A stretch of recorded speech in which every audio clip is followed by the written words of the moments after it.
नमस्कार दोस्तों, आप सभी का सरकारी स्टडी में स्वागत है। दोस्तों, आज का यह वीडियो किसी एग्ज़ाम के रिलेटेड नहीं है। आज इस वीडियो में मैं किसी एग्ज़ाम के बारे में चर्चा नहीं करूंगा, लेकिन आज का यह वीडियो बहुत ही इंपॉर्टेंट, मेरा मानना सबसे ज़्यादा इंपॉर्टेंट है, क्योंकि दुनिया में क्या चल रहा है यह हर एक विद्यार्थी, हर एक स्टूडेंट्स को पता होना चाहिए। और आप सभी को पता होगा कि 28 फरवरी 2026 को अमेरिका और इजराइल ने मिलकर ईरान पर हमला कर दिया। अब ये हमला अचानक से नहीं हुआ, ये एक प्लान्ड हमला था। अमेरिका, इजराइल और ईरान के बीच में बहुत लंबे समय से कॉन्फ्लिक्ट था। अमेरिका और ईरान का एक अपना कॉन्फ्लिक्ट था, इजराइल और ईरान का अपना कॉन्फ्लिक्ट था। लेकिन चूंकि अमेरिका और इजराइल में अभी दोस्ती है, इसलिए अमेरिका और इजराइल ने मिलकर ईरान पे हमला किया। अब जरा ये समझने का प्रयास करते हैं कि आखिरकार अमेरिका और ईरान के बीच का कॉन्फ्लिक्ट क्या है। तो दोस्तों, आप सभी को पता होगा कि अमेरिका एक बहुत ही पावरफुल कंट्री है और अमेरिका हमेशा चाहता है कि वो जिस भी कंट्री के साथ ट्रेड करे तो ट्रेड उसके अकॉर्डिंग हो। और आप सभी को पता होगा कि आज के समय में तेल सबसे बहुमूल्य चीज़ है और तेल का सबसे ज़्यादा भंडारण जो है वो मिडिल ईस्ट कंट्री के पास है। मिडिल ईस्ट कंट्री में कुवैत, इराक, ईरान, इजराइल, ऐसे सऊदी अरेबिया, ऐसे बहुत सारे देश हैं जहाँ से अमेरिका जो है तेल का आयात करता है। तो आखिरकार जो अमेरिका जब भी बिजनेस करता है किसी देश के साथ तो वो डॉलर में करता है, मीन्स अपने करेंसी में करता है।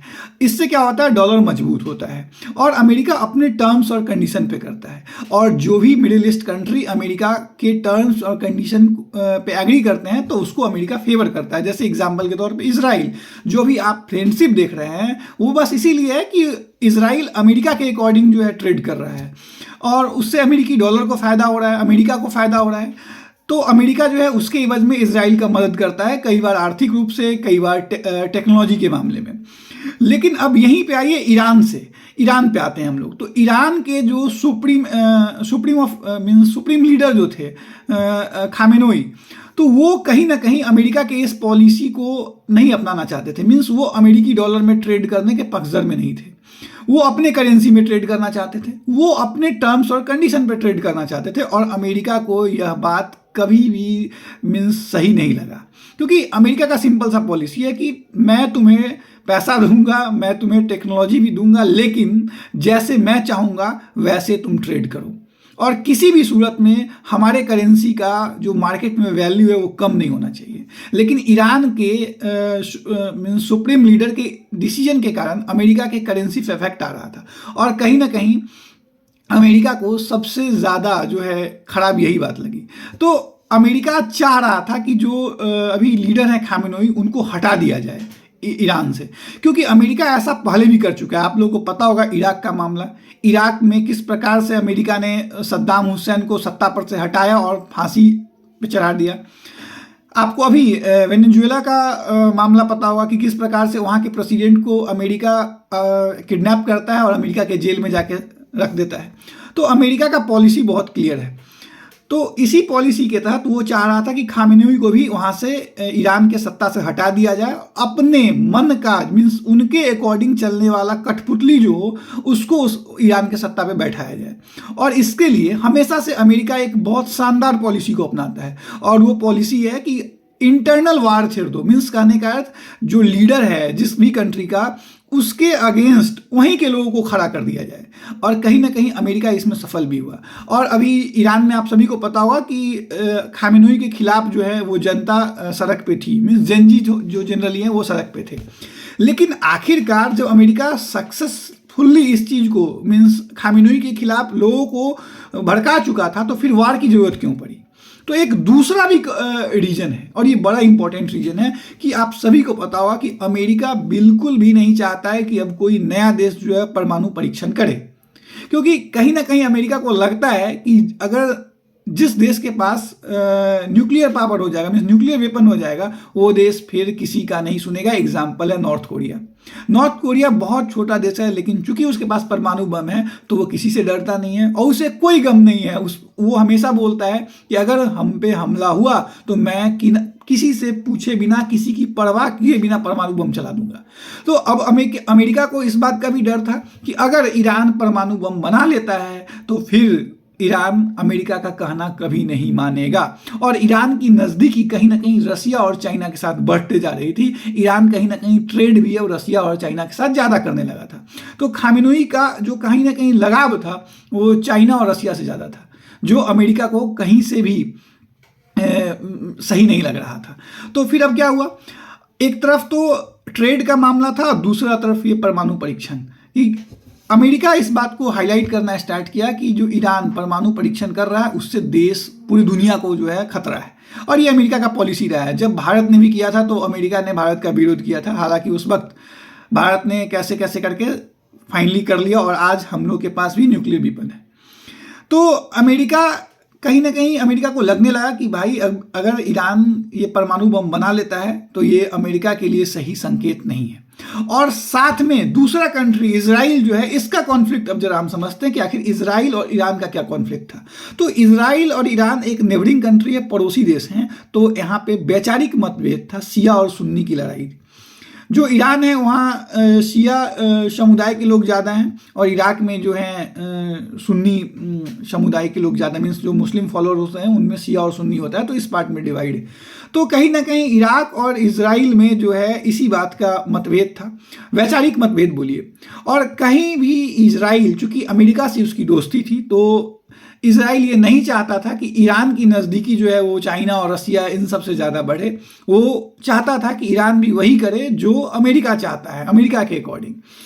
तो अब यहाँ से जो कॉन्फ्लिक्ट है वो धीरे धीरे वॉर में तब्दील होने लगा। और एक्चुअली में अमेरिका और इजराइल ने प्लान पहले कर लिया था कि उन्हें ईरान पे हमला करना है। और जब हमला ही नहीं करना है बल्कि उनका जो मेन एम था वो था खामेनेई, कि इसको हटाना है, इसको मार गिराना है। और फाइनली अमेरिका इजराइल ने ईरान पे हमला किया और खामेनेई को उस हमले में मार भी गिराया, मीन्स खामेनेई मारा गया।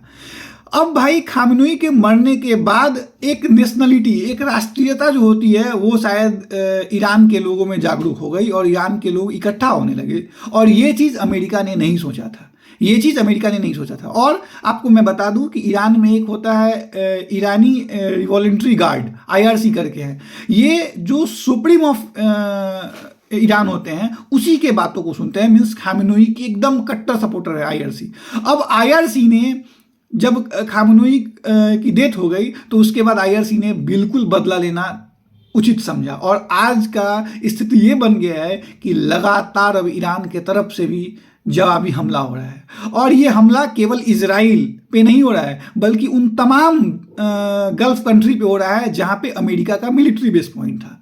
इसी कारण आज देखिए तो सऊदी अरेबिया में, कुवैत में, बहरीन में, हर एक जगह ईरान का जो मिसाइल है, ड्रोन है, उससे हमला किया जा रहा है। और सबसे बड़ी बात यह है कि जो दुबई, जो एक वन ऑफ द सेफ जगह में से माना जाता था, वो भी आज अनसेफ हो चुका है। इवन बुर्ज खलीफा के पास में भी, इवन बुर्ज खलीफा पे भी हमला करने का प्रयास किया गया है। और बहुत सारे बड़े बड़े होटल हैं उसमें हमला हो रहा है। और इसका नतीजा ये हुआ है कि बहुत सारे भारतीय जो हैं वो स्टक है दुबई में, अलग अलग गल्फ कंट्री में, वो वहाँ फंसे हुए हैं। और सबसे बड़ा जो इम्पैक्ट पड़ रहा है वो एयरलाइंस पे हो रहा है। अभी बहुत सारी हवाई यात्रा जो है वो बंद कर दी गई है। जो गल्फ कंट्री है, मिडिल ईस्ट कंट्री है, उसके ऊपर से प्लेन जो है वो जाना बंद हो गया है, क्योंकि हम अभी खतरा है कि किसी भी मिसाइल से किसी को भी निशाना बनाया जा सकता है। इसलिए जितनी भी एयरलाइंस कंपनियां हैं वो सब उड़ानें रद्द कर दी है। तो जो लोग जहां पे हैं वहां पे स्टक कर चुके हैं। और बहुत सारे भारतीय जो हैं वो इजराइल में भी रहते हैं, 18,000 प्लस स्टूडेंट्स इजराइल में हैं।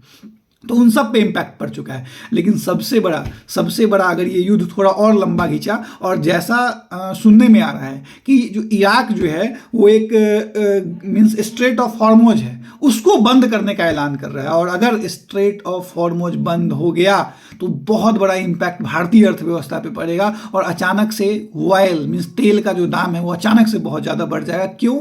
क्योंकि भारत प्रतिदिन 20 लाख बैरल तेल जो है वो गल्फ कंट्री से, इसी रास्ते से, गल्फ ऑफ हार्मोज से, जो स्ट्रेट ऑफ हार्मोज से जो है मंगवाता है। और अगर ये रास्ता बंद हो जाएगा तो वो तेल आना भारत में बंद हो जाएगा। और तेल आना अगर बंद हुआ तो आप सोचिए जो तेल है उसका रेट कितना ज़्यादा हाई हो जाएगा। तो कहीं ना कहीं भारतीय अर्थव्यवस्था पे इसका बहुत बुरा असर पड़ने वाला है। और अगर बात करें तो देखिए धीरे धीरे जो है ना, ये युद्ध जो है केवल 3 देशों के बीच में नहीं रह गया है, ऑलरेडी इसमें बहुत सारे अदर गल्फ कंट्री भी इंक्लूड हो चुके हैं। और अब सिचुएशन ये है कि बहुत सारे नाटो कंट्री भी जो है इस युद्ध में शामिल होने की उनके शामिल होने का भी संभावना बढ़ते जा रहा है। तो अब सिचुएशन बद से बदतर होते जा रहा है। और अमेरिका और इजराइल ने सोचा था कि शायद खामेनेई के डेथ के बाद वो अब ईरान पे कब्जा कर लेंगे, कब्जा करने का अर्थ कि अपने मन मुताबिक के शासक को वहाँ का सुप्रीम घोषित कर देंगे, लेकिन ऐसा बिल्कुल भी होता नहीं दिख रहा है। और अब ईरान जो है वो कमर कस लिया है और उसका कहना है कि हम लगातार मिसाइल और ड्रोन दागते रहेंगे इजराइल और वो उन तमाम जगह पे जहाँ पे अमेरिका का मिलिट्री बेस पॉइंट है। तो दोस्तों ये युद्ध जो मीन्स एक वक्त कन्फ्लिक्ट था वो 28 फरवरी को फाइनली युद्ध में तब्दील हुआ, वो अब एक्सटेंड नहीं करता जा रहा है। और अगर ये युद्ध एक्सटेंड किया तो धीरे धीरे संभावना है कि और सारे देश इसमें जो है जुड़ जाएंगे, क्योंकि इराक के तरफ देखिए तो कहीं ना कहीं अगर इंडिया के स्टैंड को हम समझने का प्रयास करते हैं तो जब हमला हुआ था उससे 2 दिन पहले ही हमारे जो प्राइम मिनिस्टर हैं वो इजराइल में थे। हालांकि हमारा ईरान भी बहुत पुराना मित्र है, तो अभी तक तो इंडिया ने न्यूट्रल मीन्स रवैया अपना रखा है। वो अभी नहीं कुछ इराक के फेवर में मीन्स और नहीं कोई ईरान के फेवर में, नहीं इजराइल के फेवर में, कुछ भी किसी के फेवर में नहीं बोला है। लेकिन हाँ, कब तक हम इस न्यूट्रल पत्ती पे रहते हैं ये भी देखने वाली बात होगी। क्यों? क्योंकि अब ऐसा लग रहा है कि आपको कहीं ना कहीं अपना विचार रखना पड़ेगा, कहीं ना कहीं अपना ओपिनियन बताना पड़ेगा। मीन्स अब दुनिया की नज़र है इंडिया पे कि इंडिया किसके तरफ जा रहा है, इंडिया किसके पक्ष में अपना मत रखता है। और अगर धीरे धीरे ऐसा लग रहा है कि अगर ये वॉर 1-2 दिन में और एंड नहीं करता है तो ये कहीं ना कहीं मुझे लग रहा है कि बहुत सारे और बड़े बड़े देश जो हैं इसमें इंगेज होंगे। और अगर बड़े बड़े देश इंगेज हो गए तो सही में ये वर्ल्ड वॉर 3 की तरफ बढ़ रहा है। और अगर 1-2 दिन में ये वॉर समाप्त हो जाता है तो मैं मानता हूँ कि ये वर्ल्ड वॉर 3 की तरफ अग्रसित नहीं होगा। लेकिन अगर नहीं समाप्त होता है और बड़े बड़े देश जैसे चाइना, रसिया, इंडिया अगर इसमें इन्वॉल्व होते हैं, नाटो कंट्री इसमें इन्वॉल्व होता है, तो फिर ये युद्ध एक बहुत बड़ा युद्ध में तब्दील हो जाएगा, जिसकी कल्पना शायद अमेरिका इजराइल ने भी नहीं की थी। चूंकि अमेरिका इजराइल को भी नहीं लगा था कि ईरान इतना मीन्स शानदार तरीके से जवाबी हमला करेगा। और जो ईरान अभी कर रहा है उससे ऐसा लग रहा है कि ईरान के हर एक नागरिक एकजुट हो गया। हालांकि आप देखिए तो खामेनेई का जब खात्मा हुआ तो उसका विरोध प्रदर्शन बहुत सारे अन्य देशों में हुआ। इवन भारत में भी मैंने बहुत सारे राज्य में देखा कि यहाँ के जो मुस्लिम कम्युनिटी के लोग हैं वो भी उसे गलत बता रहे थे। तो अब क्या है क्या नहीं है क्या होगा ये कहना बहुत मुश्किल है। और जो भी होगा आगे मैं अपडेट देता रहूँगा, आपको बताता रहूँगा जो मुझे पता लगेगा। लेकिन अभी जो संभावना दिख रहा है उससे मुझे यही लग रहा है कि ये युद्ध अभी समाप्त होने वाला नहीं है, ये लंबा खींचेगा। और लंबा खींचेगा तो भारत को अपना ओपिनियन रखना पड़ेगा कि वो किसके पक्ष में है।